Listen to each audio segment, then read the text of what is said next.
Good morning student, कैसे हैं आप सभी लोग? सब बढ़िया है? तबीयत पानी सब बढ़िया है आप सभी लोगों की, ये बताइए। ठीक है, चलिए। कल आपके कुछ कमेंट्स मैंने पढ़े थे, उसमें बहुत सारे बच्चों ने पूछा था रैशनल नंबर पहचानने में उन्हें बहुत दिक्कत हो रही थी, रैशनल नंबर पहचानने में बहुत दिक्कत हो रही थी। तो आज जो है हम जो है उसी कॉन्सेप्ट पे बात करेंगे। बहुत सारे अच्छे क्वेश्चन भी आए थे मेरे पास में। अगर आपने सही तरीके से वीडियो देखा होगा तो आपको उन क्वेश्चनों के जवाब मिल गए होंगे, लेकिन बहुत से बच्चे ऐसे होते हैं जिन्होंने वीडियो सही तरीके से नहीं वॉच किया होता, तो उनके डाउट्स बने रहते हैं। ठीक है, तो जो भी बच्चों के कमेंट्स आए थे, है ना, उन्हें अपन आज जो है ले रहे हैं। ठीक है ना, फिर अपन आगे देखेंगे रैशनल नंबर की जो एक्सरसाइज है वो अपन सॉल्व करेंगे। तो कमेंट्स में बहुत से बच्चे पूछे थे कि सर रैशनल नंबर आपने बताया कि जिसे पी बाई क्यू के फॉर्म में, है ना, डिनोट किया जा सके। ठीक है ना, ये रैशनल नंबर है। ठीक है, तो एक बच्चे ने मेरे से पूछा कि सर यदि पी बाई क्यू के रूप में इसे डिनोट आप कर रहे हैं, ठीक है ना, जैसे आपने बताया कि 5/2 रैशनल नंबर है, 0 भी रैशनल नंबर है, 5 भी एक रैशनल नंबर है, 3 भी एक रैशनल नंबर है। ठीक है, माइनस में 3/2 एक रैशनल नंबर है। क्या की जो वैल्यू होती है ये होती है 1.414। और आपने भी बताया कि √2 जो होती है ना, वो क्या है, इरेशनल नंबर है। और आपने अपनी प्रीवियस क्लास में बताया था कि 1.414 को अपन क्या लिख सकते हैं, वन, अगर मैं फ्रैक्शन हटाऊं तो ये बन जाएगा 10, और ये इसे अपन पी बाई क्यूब के रूप में डिनोट कर सकते हैं। तो ये तो एक रैशनल नंबर हुआ। ठीक है ना, ये तो अपना रैशनल नंबर हुआ। तो अभी तो आपने बोला कि ये √2 जो है ये रैशनल नंबर है। ठीक है ना, यहाँ पे √3 की भी वैल्यू की क्या होती है, एक 1.732। ठीक है ना, तो ये हो गया 1372 डिवाइड बाई 1000, और ये भी पी बाई क्यू के फॉर्म में है, और ये भी एक रैशनल हुआ, है ना। लेकिन आपने बताया था सर कि ये जो है अपने पास इरेशनल नंबर है, तो कैसे ऐसे हो गया? तो बच्चों आप लोग बहुत भोले हो, बोले इस वजह से मैं बोलता हूँ क्योंकि पहली बात तो ये है कि हर फ्रैक्शन जो होता है वो एक रैशनल नंबर होता है। ठीक है ना, उसमें रिपीटिंग नॉन रिपीटिंग का भी कॉन्सेप्ट होता है ना, जो मैं आपको अगली क्लास में बताने वाला हूँ। लेकिन चूंकि आपका डाउट इसी क्लास में आ गया था, तो मैं आपको बता दूं कि यदि एक होता है टर्मिनेटिंग डेसिमल, ठीक है ना, टर्मिनेटिंग फ्रैक्शन नंबर्स इसको बोलेंगे, टर्मिनेटिंग फ्रैक्शंस। एक होता है रिपीटिंग फ्रैक्शंस,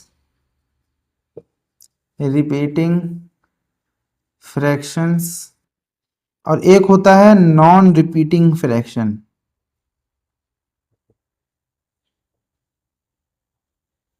ठीक है, अब इसका क्या मतलब है ना, ये कॉन्सेप्ट इसमें आपका जो भी सवाल था उसमें ये कॉन्सेप्ट यूज होगा। ठीक है ना, टर्मिनेटिंग, रिपीटिंग और नॉन रिपीटिंग। टर्मिनेटिंग फ्रैक्शन का मतलब ये है कि यदि मैं बोलूं कि यदि मैंने लिख दिया 2.5, ठीक है ना, यदि मैंने ऐसा लिख दिया, इसका मतलब ये है कि इसके इसके बाद कोई भी डिजिट नहीं है। ठीक है ना, 2.5 के बाद क्या है, कोई भी डिजिट नहीं है। इसे मैं क्या बोलूंगा, टर्मिनेटिंग। ठीक है ना, मतलब इसके बाद की जो डिजिट है वो खत्म हो गई। रिपीटिंग क्या, मैं रिपीटिंग को मैंने क्या बोला कि भाई 2.5555, मतलब ये जो नंबर रिपीट ही होता जा रहा है, रिपीट होता जा रहा है। ठीक है ना, तो इसे मैं क्या बोलूंगा, रिपीटिंग फ्रैक्शन। और एक होता है non repeating fraction. Non repeating fraction है, जैसे मैंने बोल दिया 2.4132214, मतलब ये ना तो रिपीट हो रहा है ना खत्म हो रहा है, मतलब ये चलता ही जा रहा इनफाइनाइट तक। तो इसे मैं क्या बोलूंगा, नॉन रिपीटिंग फ्रैक्शन। अब बहुत अच्छी तरीके से आप लोग सुनना, जितने भी टर्मिनेटिंग फ्रैक्शन होते हैं वो रैशनल नंबर होते हैं, जितने भी रिपीटिंग फ्रैक्शन होते हैं वो भी रैशनल नंबर होते हैं, लेकिन जितने भी नॉन रिपीटिंग फ्रैक्शन होते हैं वो रैशनल नंबर नहीं होते हैं। ये बात आप ध्यान रखना। अब आप पूछेंगे कि सर यहाँ तो अपने को कुछ टर्मिनेटिंग फ्रैक्शन जैसे दिख रहा है कि भाई 1.4444414, 1.732, ये तो टर्मिनेटिंग फ्रैक्शन है, तो ये रैशनल नंबर होना चाहिए। नहीं, ये जो है गलत है, ये टर्मिनेटिंग फ्रैक्शन में नहीं आता। ठीक है ना, बेसिकली क्या होता है कि ये एक नॉन रिपीटिंग फ्रैक्शन में आता है ना। बेसिकली क्या होता है कि 1.414 के आगे और भी नंबर लिखे होते हैं ऐसे, जो कभी खत्म ही नहीं होते। तो अपन 3 डिजिट तक लेते हैं। ठीक है ना, अपन पूरा ना लेके 3 डिजिट तक ही लेते हैं, है ना। कोई भी क्वेश्चन को सॉल्व करने के लिए, 3 डिजिट तक अपन लेते हैं, है ना। ऐसा लिखने का मकसद ये होता है कि भाई अपने को पूरा नहीं लिखना है, 3 डिजिट तक लिखना है, लेकिन इसका कतई मतलब नहीं है कि ये क्या है, एक टर्मिनेटिंग फ्रैक्शन है। ठीक है ना, ठीक इसी प्रकार √3 भी क्या है, ये क्या है, नॉन रिपीटिंग फ्रैक्शन है। ये क्या है बच्चों, नॉन रिपीटिंग फ्रैक्शन है, ये जो है नॉन रिपीटिंग फ्रैक्शन है। ये भी क्या है? नॉन रिपीटिंग फ्रैक्शन है। ये क्या है? नॉन रिपीटिंग फ्रैक्शन है, ठीक है ना। तो ये रैशनल नंबर नहीं हुआ, ये भी रैशनल नंबर नहीं हुआ, क्योंकि इसकी जो भी डिजिट है वो खत्म होने का नाम ही, जब आप ये डिजिट खत्म ही नहीं होंगे तो आप इसको कैसे पी बाई क्यू के फॉर्म में व्यक्त करोगे, ठीक है ना। रिपीटिंग फ्रैक्शन को अपन क्या लिख सकते हैं? इसको अपन 2.5 भी लिख सकते हैं, तो कोई दिक्कत नहीं, क्योंकि आगे वही नंबर्स है, ठीक है ना। तो इन दोनों केसेस में टर्मिनेटिंग फ्रैक्शन हो चाहे रिपीटिंग फ्रैक्शन हो, वो एक रैशनल नंबर हो सकते हैं, लेकिन नॉन रिपीटिंग जो फ्रैक्शन आएंगे वो रैशनल नंबर नहीं होंगे, ठीक है ना। तो जो पॉइंट वाली जो भी बात थी कि सर पॉइंट में पॉइंट आपने भी बोला था, एक बच्चे ने एक प्रश्न पूछा था कि सर आपने ये बोला था कि भाई पी बाई क्यू में ये पी क्या होना चाहिए? इंटीजर्स होने चाहिए, ठीक है ना। और ये भी क्या होना चाहिए? इंटीजर्स होने चाहिए। इंटीजर का मतलब ये है कि whole number plus negative natural number और पॉजिटिव नंबर्स, ठीक है ना। ये आपने हमें बताया था। लेकिन अगर मैंने लिख दिया कि 1.732 अपॉन में 1, ठीक है ना, क्या ये रैशनल नंबर होगा? बताइए सभी लोग। तो एक बच्चे ने पूछा था सर अगर 1.732 है, इसके अपॉन में 1 लिख देता हूँ तो क्या रैशनल नंबर है? तो ये रैशनल नंबर नहीं है, क्योंकि ये क्या होना चाहिए? एक इंटीजर होना चाहिए। ये क्या है? फ्रैक्शन नहीं होना चाहिए, ठीक है ना। तो अपन इसको इंटीजर लाने के लिए क्या करते हैं? 1000 नीचे लिखते हैं, है ना, यहाँ पे इसको हटाते हैं और यहाँ नीचे लिखते हैं, अब ये बन गया रैशनल नंबर, ठीक है ना। तो अब 1732 क्या इंटीजर है? बिल्कुल है। 100,000 क्या है? इंटीजर है, बिल्कुल है। क्या माइनस में 2.5 एक रैशनल नंबर है? बिल्कुल है ना। पॉइंट हटाएंगे, ये बन गया माइनस में 25/10, ठीक है ना। तो ये रैशनल नंबर हो गया। तो इसका मतलब ये है कि जितने भी टर्मिनेटिंग फ्रैक्शन है और रिपीटिंग फ्रैक्शन है, ठीक है ना, इनको इस फॉर्म में अपन लिख सकते हैं, और ये फॉर्म जो है बिल्कुल सही है ना। अपॉन में अपन लिखेंगे तो बात वही हो गई ना, आपको फ्रैक्शन को हटाना पड़ेगा, तभी वो जो है क्या कहलाएंगे? रैशनल नंबर, क्योंकि ये पी और क्यू क्या होने चाहिए? इंटीजर होने चाहिए, ठीक है ना। तो आप जो है मैं जो स्टेटमेंट लिखवाता हूँ कि रैशनल नंबर की जो मैंने डेफिनेशन लिखवाई थी कि पी अपॉन क्यू में पी क्या है? इंटीजर होना चाहिए, क्यूब इंटीजर होना चाहिए। क्यों लिखवाई थी? तो कहीं भी आप फंस जाओ ऐसे, 1 पॉइंट में वैल्यू दी हो तो कोई आपसे पूछ ले कि यार 1.732 अपॉन 1 क्या एक रैशनल नंबर है, तो आप कई बच्चों को अगर ये चीज नहीं पता होगी तो इसको बोल देंगे हाँ ये रैशनल नंबर है, लेकिन ये गलत है। 1.732 अपॉन में 1 रैशनल नंबर नहीं है। 1 अपन को पॉइंट को पहले हटाना पड़ेगा, जो भी फ्रैक्शन उसको अपने को हटाना पड़ेगा, तब जाके वो रैशनल नंबर बनेगा। √2 क्यों नहीं है? क्योंकि ये जो है नॉन रिपीटिंग फ्रैक्शन है ना, ये इनकी वैल्यू चलती जाती है, जो मैंने आपको नहीं बताई थी। अपन सुविधा के लिए सीधे सीधे 1.732 1.414 लिख देते हैं, लेकिन अगर आप जब इनकी वैल्यू कैलकुलेट होगी, जो कि हम जो है आने वाली क्लासेस में पढ़ने वाले हैं, तो आप वहां पे देखोगे इनकी वैल्यू कभी खत्म ही नहीं होंगी। इसलिए ये क्या है? रैशनल नंबर नहीं, ये क्या है? इरैशनल नंबर की कैटेगरी में आते हैं। आप लोगों को आई बात समझ में? तो ठीक है, बहुत अच्छा सा क्वेश्चन था ये, मुझे अच्छा लगा कि आप लोगों ने पूछा, है ना। इसमें कोई हंसने वाली बात नहीं। आप इसी तरीके से तभी आप जो है मैथमेटिक्स को समझ पाएंगे, आप मैथमेटिशियन बन पाएंगे, आप साइंटिस्ट बन पाएंगे, आप इंजीनियर बन पाएंगे। आप कोई वैसे इंसान नहीं है, आप वैज्ञानिक दृष्टिकोण रखने वाले छात्र बनना है आपको, है ना। यदि आप प्रश्न नहीं पूछेंगे तो आपका जो है बुद्धि का विकास नहीं होगा और आप मैथ को सीख भी नहीं पाएंगे। मैं जो एक्सरसाइज लगा लेने से या पढ़ लेने से ऐसा कुछ नहीं होने वाला, है ना। एक्सरसाइज लगा लेंगे आपका आंसर भी आएगा, लेकिन आप सोचिए उस चीज़ को, आप पूछिए कि ऐसा क्यों हो रहा है, क्योंकि तभी आप जो है मैथ्स को सीख पाएंगे, ठीक है ना। और सिर्फ मैथ में नहीं, आप समाज में भी जो भी कुरीतियाँ होती हैं, जो भी रूढ़िवादी परंपराएं होती हैं, तो जो भी धर्म गुरु हैं उनसे भी आप प्रश्न पूछा करिए, तभी पता चलेगा कि आप जो है साइंस से बिलोंग करते हैं, मैथ से बिलोंग करते हैं, ठीक है ना। तो चलिए, आप आई होप आप लोगों को ये कॉन्सेप्ट समझ में आया होगा। आप इसको नोट कर लीजिए, बहुत ही इंपॉर्टेंट चीज़ मैंने लिखी है यहाँ पे, ठीक है ना। फिर अपन जो है आगे बढ़ते हैं। चलिए अब अपन आगे देखते हैं बच्चों। एक्सरसाइज 1.2 अपन चालू करेंगे, ठीक है ना। एक्सरसाइज 1.2 में आप देखिए क्वेश्चन नंबर 1, अपने को ये बताना है ये जो भी स्टेटमेंट लिखी हुई है ये ट्रू है या फॉल्स है। तो मैंने बताया था आपको स्टेटमेंट वाले क्वेश्चन को आप अगर ध्यान से पढ़ें, ठीक है ना, तो उस पर आप बहुत सारी चीज़ें आप जो है देख सकते हैं। तो ध्यान से आप पढ़िए स्टेटमेंट क्या लिखी हुई है। Every rational number is a real number. मैंने क्या बताया था आपको चार्ट में कि चार्ट में जो भी चीज़ें टॉप से बॉटम चलती हैं वो क्या हो जाएंगी? फॉल्स हो जाएंगी, और बॉटम से टॉप चलेंगी वो चीज़ें ट्रू हो जाएंगी। कैसे? आप जानते हैं कि रियल नंबर क्या होते हैं। रियल नंबर अगर मैं चार्ट देखूं तो रियल नंबर में बेसिकली दो आते हैं। क्या आते हैं? पहले आते हैं इरेशनल नंबर और दूसरा आता है इरेशनल नंबर, ठीक है ना। ये आते हैं, फिर रैशनल के नीचे जो भी बताया गया था मैंने प्रीवियस क्लास में, रैशनल के नीचे कौन कौन से नंबर आते हैं वो मैं चार्ट के माध्यम से आप लोगों को मैं समझा चुका हूँ, ठीक है ना। तो वो चार्ट आप प्रीवियस क्लास में जाके देख लीजिए। क्योंकि रियल नंबर में दो नंबर आते हैं, रैशनल और इरेशनल। अब क्या बोलता है? Every irrational number is a real number. ये रहा आपका irrational number, every irrational number is a real number, है ना। आपका स्टेटमेंट कहाँ से चला? बॉटम से टॉप में चला। तो स्टेटमेंट क्या हो जाएगी आपकी? ट्रू हो जाएगी। तो यहाँ पे इसका आंसर क्या हो जाएगा? ट्रू, ठीक है ना। इसी प्रकार एक तीसरा आप क्वेश्चन देख पढ़िए, आपकी स्क्रीन पे रहा, आपकी स्क्रीन में जो स्लाइड लगी होगी उसमें आप पढ़िए। Every real number is an irrational number. क्या बोलता है? Every real number is a irrational number. ये रहा रियल नंबर, है ना। Every real number is a irrational number. ये रहा एवरी रियल नंबर और इरेशनल नंबर। स्टेटमेंट कहाँ से चल रही है आपकी? टॉप टू बॉटम चल रही है। तो ये क्या हो जाएगा आपका? फॉल्स हो जाएगा, ठीक है ना। ये तो रहा आपको याद करने का तरीका। अगर आप इसको उसमें देखना चाहें, एग्जाम्पल के थ्रू देखना चाहें, तो आप देख सकते हैं कि रियल नंबर क्या इस रैशनल नंबर हो सकते हैं? बिल्कुल गलत बात है, क्योंकि देखिए 2/3 जो है ये रियल नंबर्स है लेकिन इरेशनल नंबर नहीं है, ठीक है ना। √4 रियल नंबर है लेकिन इरेशनल नंबर नहीं होगा, क्योंकि ये 2 हो जाएगा, ठीक है ना। तो ये क्या होगी? ये स्टेटमेंट आपकी फॉल्स हो गई।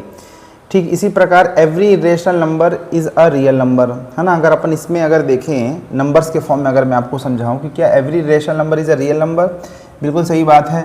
यदि मैं बोलूं कि भाई √2 क्या रियल नंबर होगा? बिल्कुल होगा, क्योंकि रियल नंबर में इरेशनल नंबर भी आ जाता है और ये इरेशनल नंबर भी है।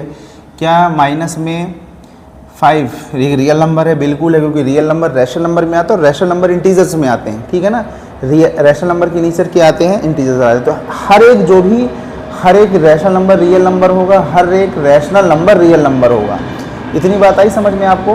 हर एक रैशनल नंबर रियल नंबर होगा, हर एक इरेशनल नंबर रियल नंबर हो, लेकिन हर रियल नंबर इरेशनल हो या रैशनल हो ऐसा जरूरी नहीं है ना। एवरी, यहाँ पे एक पॉइंट लिखा होता है एवरी, ठीक है ना। अगर ये एवरी लिख दिया, इसका मतलब ये है कि हर एक रियल नंबर इरेशनल होगा ऐसा जरूरी नहीं है। हाँ, √2 में बोलूँ तो √2 इरेशनल हो सकता है लेकिन √4 इरेशनल नहीं होगा, इसलिए ये स्टेटमेंट क्या हो जाएगी आपकी? फॉल्स हो जाएगी।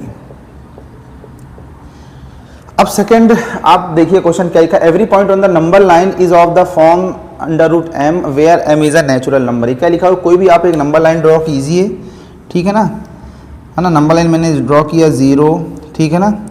इधर मैंने 1 2 3 4 ऐसे लिख दिया। क्या बोला है कि every point on the number line of the in the form of, यदि मैंने मतलब कोई नंबर लाइन पे अपन को ऐसे नंबर ड्रॉ करना है जो किसके फॉर्म में हो? रूट के फॉर्म में हो, रूट के फॉर्म में हो, और इसमें जो m होना चाहिए क्या? नेचुरल नंबर होना चाहिए। तो मैंने यहाँ लिख दिया √2 और यहाँ मैंने लग दिया √3, ठीक है ना। इनको मैं नंबर लाइन पे रिप्रेजेंट कर चुका हूँ, है ना। आपको बता भी दिया कैसे रिप्रेजेंट करना है। लेकिन आप ये बताइए, यदि मैं लिख देता हूँ रूट में, भाई इनके बीच में भी तो नंबर्स होंगे, भाई √2 और √3 के बीच में भी तो नंबर होंगे। कैसे? √2.1 होगा, है ना, √2.2 भी होगा, है ना, √2.3 भी होगा, फिर और भी नंबर होंगे। ये कि क्या ये नेचुरल नंबर है?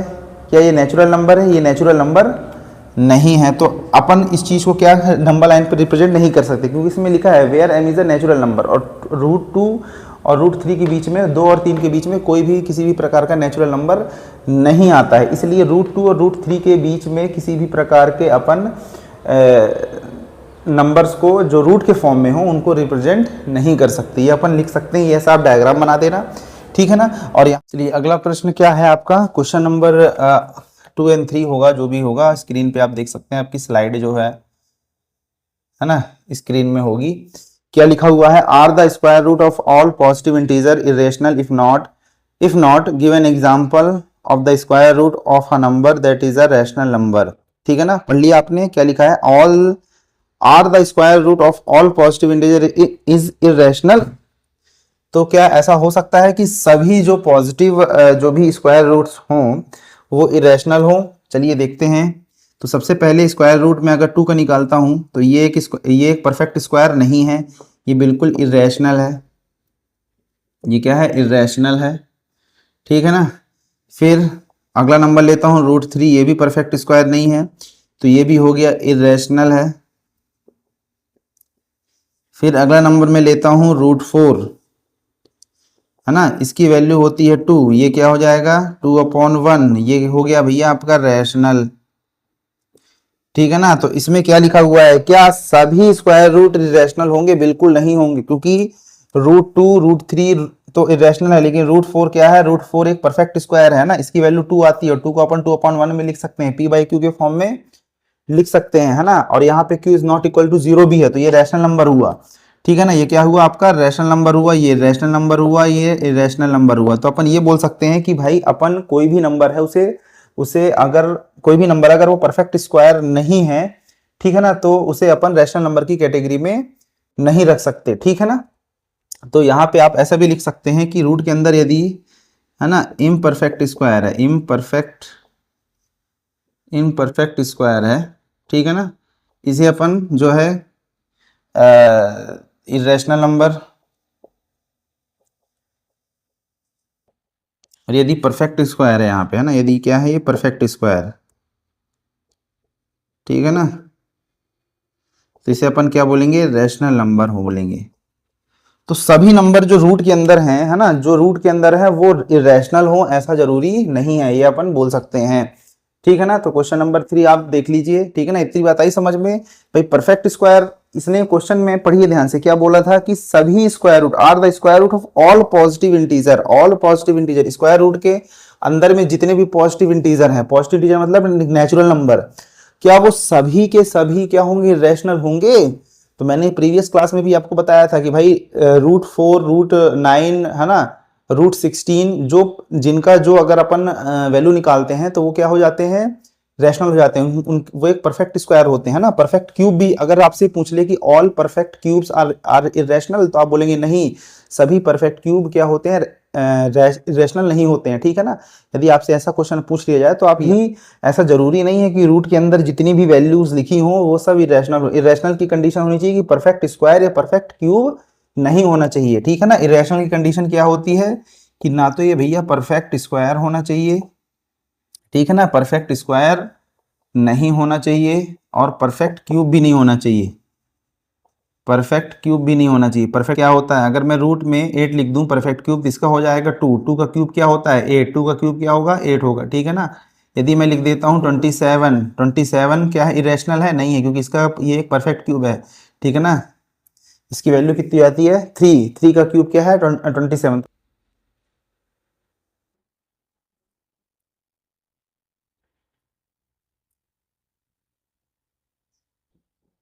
चलिए अगला क्वेश्चन अपन देखते हैं। अगला क्वेश्चन है कि भाई √5 को अपने को किसमें नंबर लाइन पे रिप्रेजेंट करना है, √5 को किसमें रिप्रेजेंट करना है आपको, किसमें, नंबर लाइन पे, ठीक है ना। कैसे रिप्रेजेंट करेंगे √5 को नंबर लाइन पे, बताइए। हमने √2 √3 का देख चुका है, ठीक है ना। देखिए कोई भी आपको इरेशनल नंबर है, अगर आपको उसको नंबर लाइन पे रिप्रेजेंट करना है तो आप सबसे पहले पाइथागोरस थ्योरम का सहारा लिया करिए, ठीक है ना। क्यों, ऐसा मैं क्यों बोल रहा हूं, क्योंकि पाइथागोरस थ्योरम क्या होती है, पाइथागोरस थ्योरम में एक आपको राइट एंगल ट्रायंगल मिलता है, इसमें क्या होता है, ये बेस होता है, ये हाइट होती है। तो बेस अगर अपने को पता चल जाए इससे, है ना, इससे आपको ये बेस और ये हाइट के थ्रू आप इसको ये वैल्यू आप निकाल सकते हैं, ठीक है ना।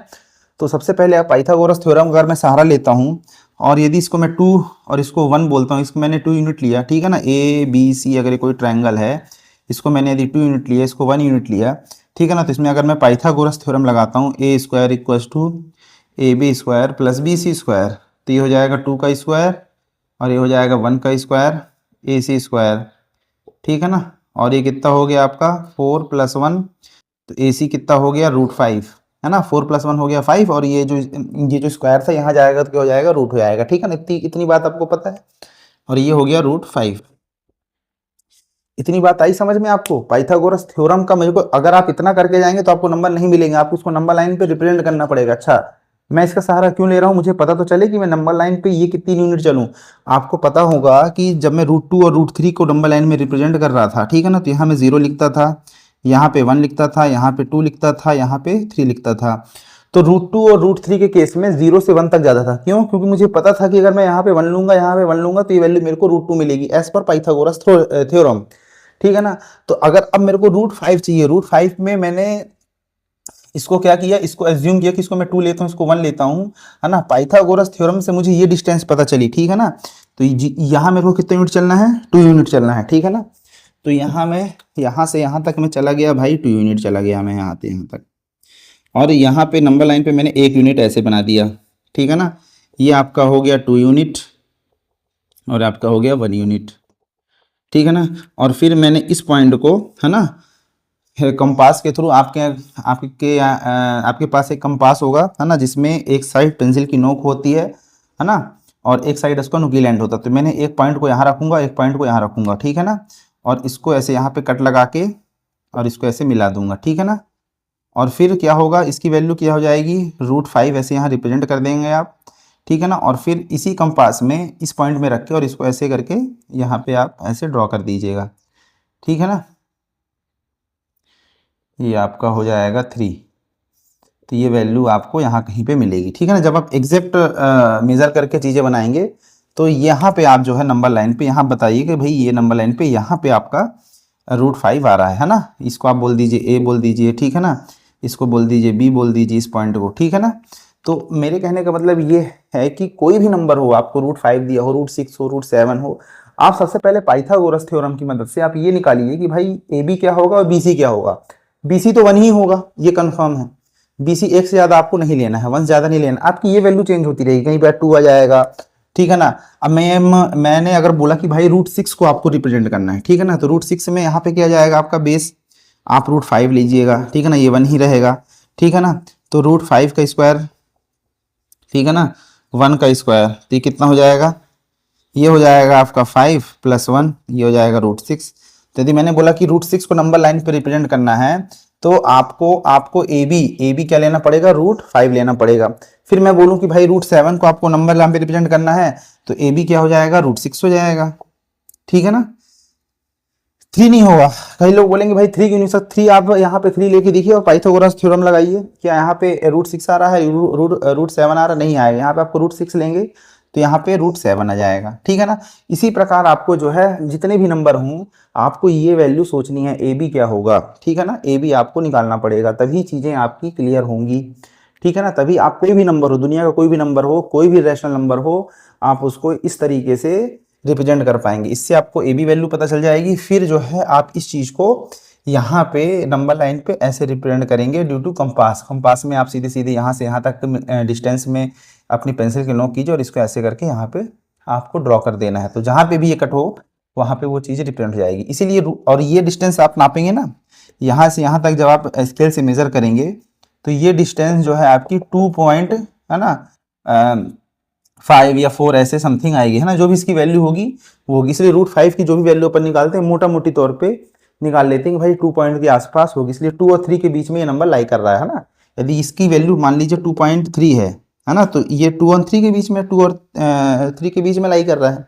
ठीक है ना। तो इसी प्रकार कोई भी रैशनल नंबर हो आपको इसी तरीके से पहले पाइथागोरस थ्योरम आपको अप्लाई करनी है ना। बेस सोचना है, हाइट सोचनी है और फिर इसको इस तरीके से रिप्रेजेंट कर, कोई भी नंबर हो।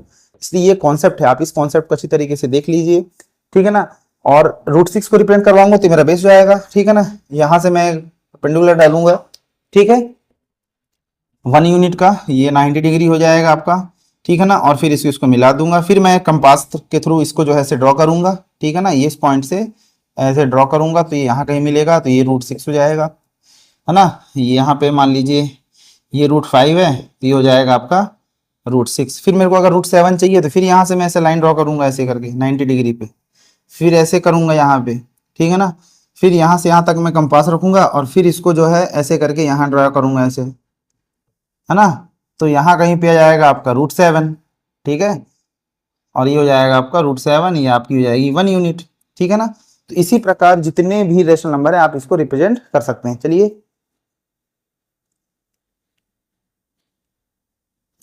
आप इसको नोट कर लीजिए।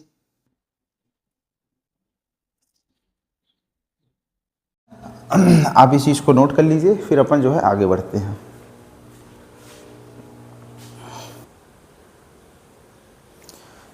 चलिए आज की क्लास अपन यहीं तक रखते हैं, ठीक है ना। अगली क्लास में अपन डेसिमल नंबर और उनके एक्सपांसन की बात करेंगे, है ना कि कैसे जो भी नंबर्स उनके एक्सपांसन क्या होते हैं, ठीक है ना। और जैसे मैंने आपको इस क्लास में बताया कि कैसे आपको टर्मिनेटिंग जो नंबर्स होते हैं ना, डेसिमल के बाद भी जो भी टर्मिनेटिंग नॉन रिपीटिंग नंबर्स होते हैं, रिपीटिंग नंबर्स होते हैं, टर्मिनेटिंग नॉन रिपीटिंग नंबर्स होते हैं, ये सब मैं आपको बता चुका हूँ। लेकिन उसमें अपन और डिटेल से पढ़ेंगे, चूँकि बच्चों के डाउट आ रहे थे इस वजह से मैंने पहले उस चीज़ को थोड़ा बहुत बता दिया है, ठीक है ना।